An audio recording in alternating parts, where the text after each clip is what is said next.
নমস্কার বন্ধুরা, তোমাদের সবাইকে অনেক অনেক স্বাগত জানাই বন্যা রান্নাঘরে। আজকে কিন্তু দুর্দান্ত একটা রেসিপি নিয়ে চলে এসেছি। আজকে বানাবো যে 1 বছর পর্যন্ত সংরক্ষণ করে রাখতে পারবে হচ্ছে মটরশুঁটি।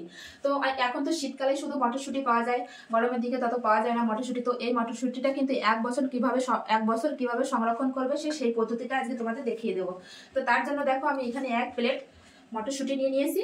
এখন তো বাজারেও প্রচুর পরিমাণে মটরশুঁটি পাওয়া যাচ্ছে আর কম দাম। এখন তোমরা এভাবে সংরক্ষণ করে রাখতে পারবে 1 বছর পর্যন্ত, কিচ্ছু হবে না। তো প্রথম থেকে শেষ পর্যন্ত ভিডিওটি অবশ্যই দেখতে থাকো, আশা করি তোমাদের অনেক অনেক ভালো লাগবে বন্ধুরা। তো প্রথমে মটরশুঁটিগুলো ছাড়িয়ে নেব। তো আমি এরকম নিয়েছি, দেখো মটরশুঁটি।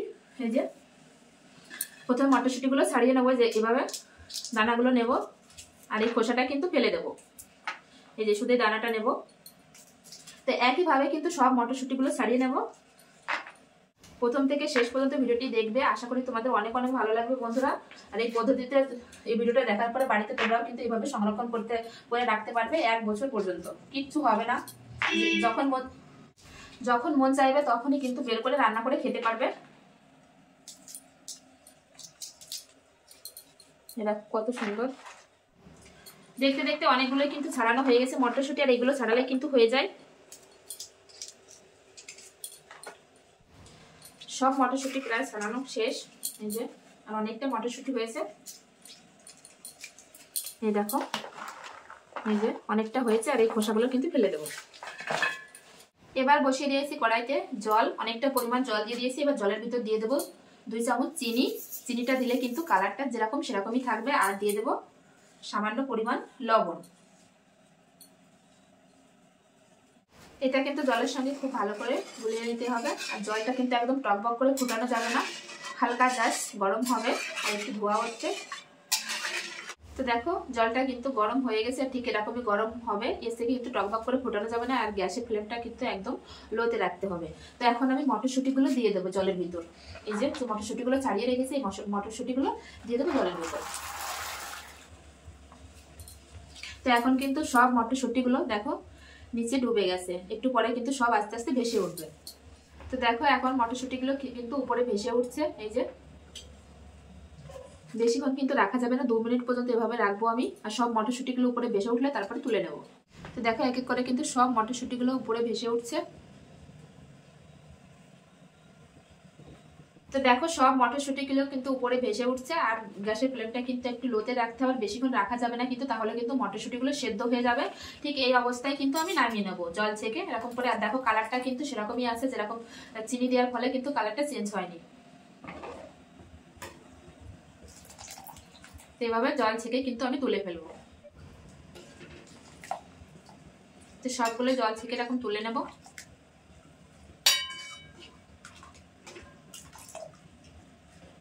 সব মটরশুঁটিগুলো কিন্তু জল থেকে ছেঁকে আমি তুলে নিয়েছি। এখন কি করতে হবে, এখন নিতে হবে কিছু বরফের টুকরো নিতে হবে। এই বরফের ভিতরে আমি জল দিয়ে দেবো কিছু। বরফ জলে কিন্তু সঙ্গে সঙ্গে এই মটরশুঁটিগুলো দিয়ে দিতে হবে। তো এখন আমি এই বরফ জলের ভিতরে এই মটরশুঁটিগুলো দিয়ে দেবো।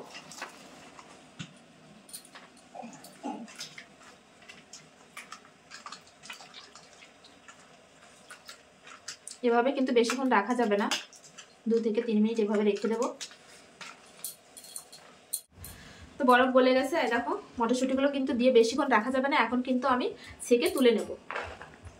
একটা পাত্রে নিয়ে নেব।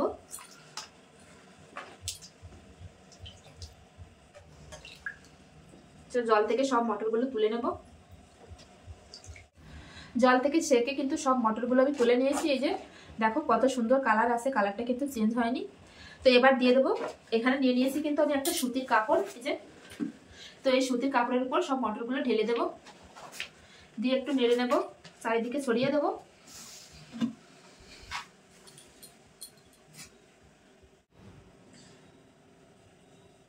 এই যে খুব ভালোভাবে কিন্তু আমি ছড়িয়ে দিয়েছি। তো হাতেও কিন্তু আমি একটা সুতির কাপড় নিয়ে নিয়েছি। এবার উপরে এরকম জল আছে, জলটা কিন্তু এরকম মুছে নেবে। একটু জল থাকলে কিন্তু হবে না। এই দেখো উপরে যে জলটা আছে এভাবে কিন্তু আমি মুছে নেব। তো এভাবে রেখে দেবো কিন্তু আমি 4 থেকে 5 ঘন্টা, তারপরে ফিরে আসছি। তো দেখো আমি অনেকক্ষণ পরে ফিরে আসলাম। আর দেখো মটরশুঁটিগুলো কিন্তু আমি রেখে দিয়েছিলাম, একটু কিন্তু জল নেই। দেখো হাতে নেওয়ার পরে কিন্তু একটু জল লাগছে না, তার মানে মটরশুঁটিগুলো ঠিকঠাক ভাবে শুকিয়ে গেছে। এখন আমি তুলে নেবো। দেখো কত সুন্দর ঝুরঝুরে হয়েছে, আর দেখো হাতে একটু কিন্তু জল লাগছে না, দেখলেই তোমরা বুঝতে পারছো। তো আমি এখন তুলে নেব। কত সুন্দর হয়েছে বন্ধুরা, শুকানোর পরেও কিন্তু কালারটা চেঞ্জ হয়নি। তো দেখো এক থালা কিন্তু মটরশুঁটি সংরক্ষণ জন্য একদম রেডি। তো এখন আমি একটা বয়ামে ভরে নেবো। তো আমি এখানে প্লাস্টিকের এই বয়ামটা নিয়েছি, তোমরা চাইলে অবশ্য কাঁচের বয়ামে ভরে রাখতে পারো। তো আমি এটা ভরে নেবো, তোমরা চাইলে প্লাস্টিকে ভরে রাখতে পারো।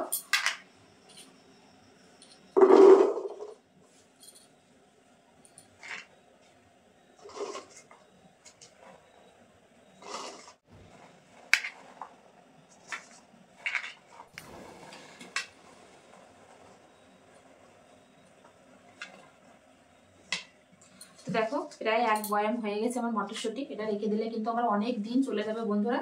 এখন আমি ঢাকনাটা লাগিয়ে দেবো, লাগিয়ে কিন্তু ফ্রিজে রেখে দেবো। আমার 1 বছর এইভাবে চলে যাবে কিন্তু মটরশুঁটিগুলোই। তো তোমরাও চাইলে কিন্তু এইভাবে কিন্তু 1 বছর সংরক্ষণ করতে পারো এই মটরশুঁটি।